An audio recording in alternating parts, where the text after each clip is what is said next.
Hey guys, it's Meyer Thoughts, and this is something that I actually don't think I've done before. And to start this off, I'm gonna do a quick explanation.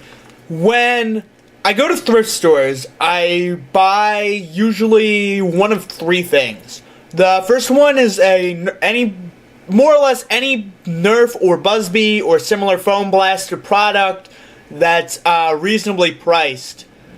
Basically, anything under $1 and anything that looks cool, I buy.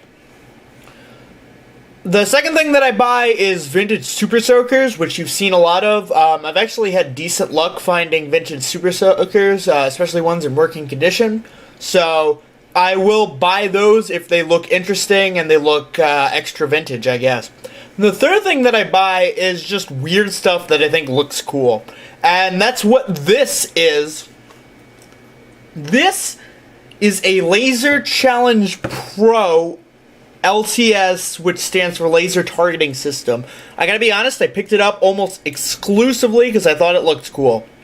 In addition, usually these laser tag blasters are worth a little bit of money depending on whether they're one of the good ones or not, and a lot of the vintage ones are kind of hit or miss. But when they release these laser tag series, they're usually like $80, $90 for the set of two, so a good condition laser tag blaster like this might be worth, $30 or $40. Now, I don't know what this one's worth.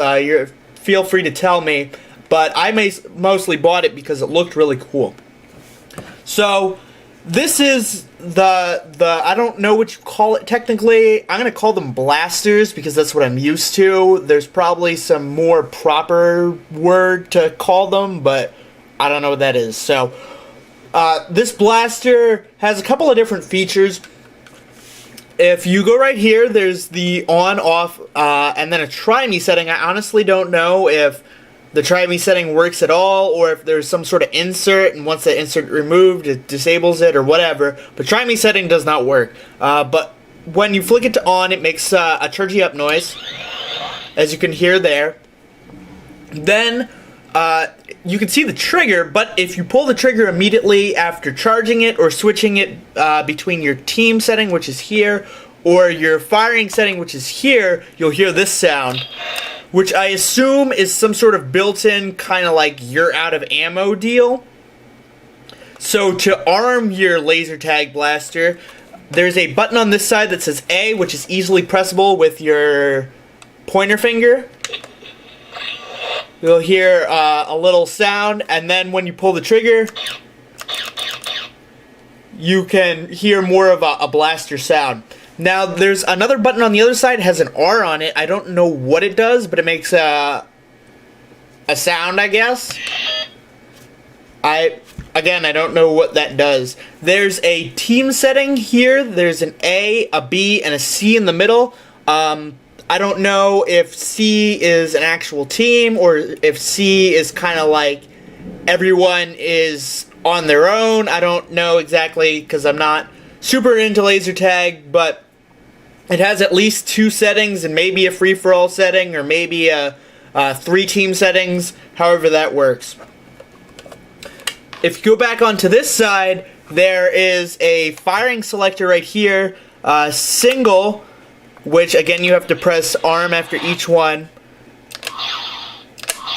Kind of has a longer charge up, whereas auto, you can just hold down the trigger and it will make its firing noise. There's also a beginner and a pro setting.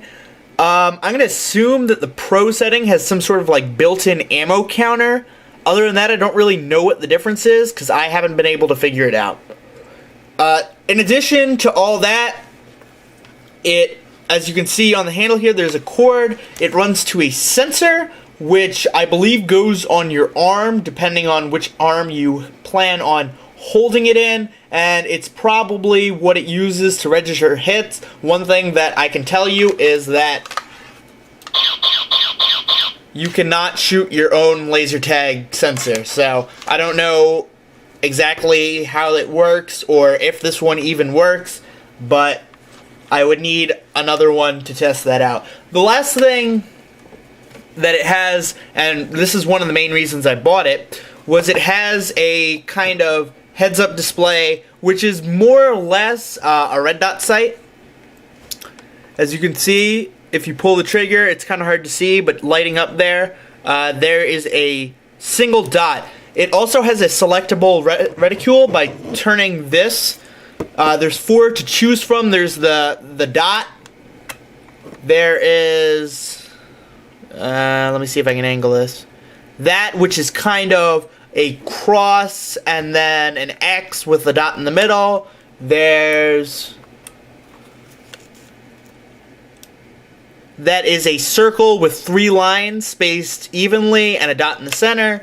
And the last one is just a basic cross or plus sign. So those are the different reticules. You activate it by pulling the trigger most of the way. You don't pull it all the way because that will trigger the firing. Full auto, I believe that you can just keep your sight on. Single shot, I guess you have to re-engage your sight each time, but it was just kind of a cool thing that it looked.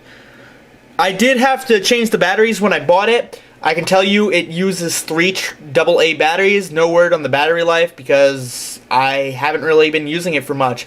But that is it, the Laser Challenge Pro LTS in a nutshell.